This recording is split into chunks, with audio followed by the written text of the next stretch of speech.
Би хямнаас таашаалах байжлаа. Юу уучлаарай. Ингээ та ч одоо хямаар юу хийдэг болж байна? Юу хийдэг гэж бусдаа л адил хийдэг байхгүй юу?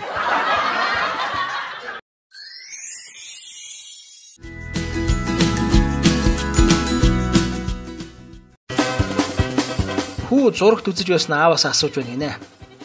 Аваа, яагаад энэ киног 18 нас хүрээгүй хүүхд үзэж болохгүй гэж байгаа? Суугаад үз. Тэгээ ойлгоно.